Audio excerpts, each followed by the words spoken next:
வணக்கம். ஜெய் ஸ்ரீராம். இன்றைய தலைப்பு உற்ற உறவாயினும் தர்மத்தின் பக்கம் நிற்க வேண்டியதன் அவசியம். சீதாராம கல்யாணம் முடிந்து சீதையை ராமர் தனிமையில் சந்திக்கிறார். அவர்கள் இருவரும் பேசிக்கொண்டிருந்த பொழுது ராமர் தன் காலை பிடித்துவிட சொல்கிறார் சீதையிடம். அதற்கு சீதா தேவி தயங்குகிறாள்.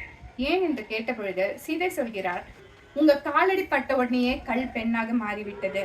நான் நவரத்தின மோதிரமும் வைர வைடூரியங்கள் பதித்த மோதிரமும் அணிந்துள்ளேன்.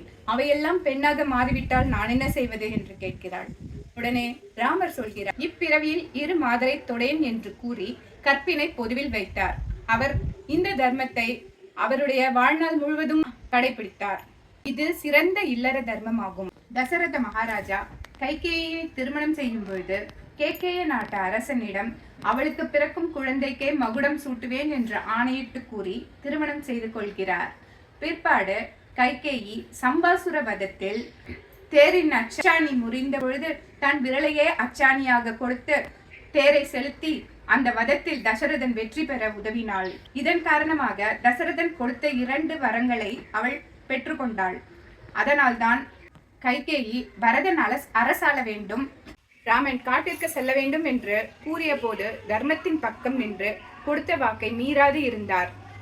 கோசலையும் சுமித்ரையும் தன் கணவராகிய தசரதனின் பக்கம் இருந்த நியாயத்தை உணர்ந்து தர்மத்தை ஏற்றுக்கொண்டனர். ராமனும் லக்ஷ்மணரும் காட்டிற்கு சென்றனர். சுமித்ரை லக்ஷ்மணனிடம், நீ உன்னுடைய அண்ணனுடன் போகவில்லை, நீ ஒரு பக்தனாக போகிறாய் என்று கூறி அனுப்பி வைத்தாள். அதையே தன் சிரமேற்கொண்டு லக்ஷ்மணன் ராமனுக்கும் சீதைக்கும் பாதுகாவலனாக இருந்தார்.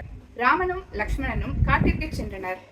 லக்ஷ்மணன் விஸ்வாமித்ரர் அருளிய அதிபலா பலா என்ற மந்திரத்தை கற்றுணர்ந்து உறக்கமின்றி பாதுகாத்தார்.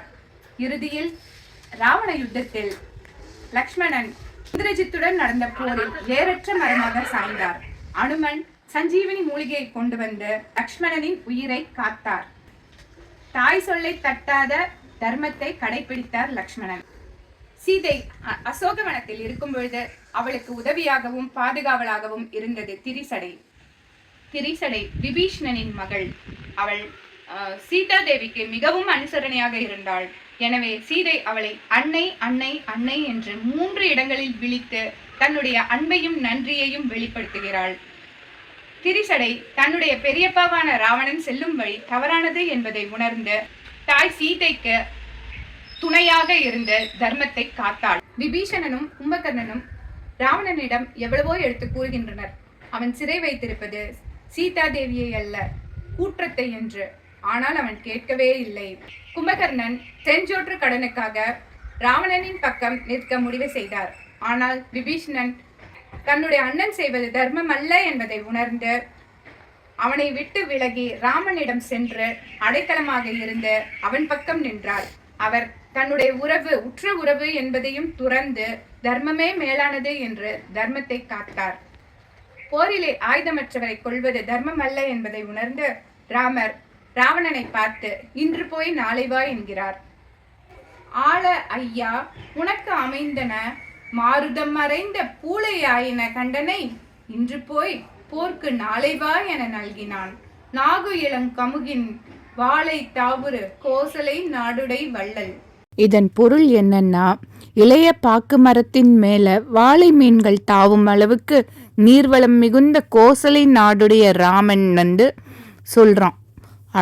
சரியான ஆளையா நீ எதை ஆளப் போகிறாய்?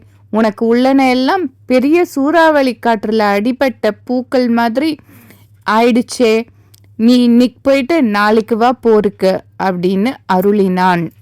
இவ்வாறு ராமன் போருக்குரிய தர்மத்தை கடைபிடித்தான். ஒரு மனிதனுடைய வாழ்வில் பல்வேறு சோதனைகள் வரும். நாம் அறத்தின் பக்கம் நிற்க வேண்டுமா அல்லது உறவுகள் பக்கம் நிற்க வேண்டுமா என்று. ஆனால் எப்பொழுதுமே நாம் தர்மத்தின் பக்கமே நிற்க வேண்டும். உற்ற உறவுகள் இன்று போவார்கள், நாளை வருவார்கள், ஆனால் தர்மமே என்றும் வெல்லும். எனவே நாம் தர்மத்தின் பக்கமே எப்பொழுதும் நின்று அறத்தை காப்போம் என்று சொல்லி இந்த உரையை முடிக்கிறேன். நன்றி, வணக்கம்.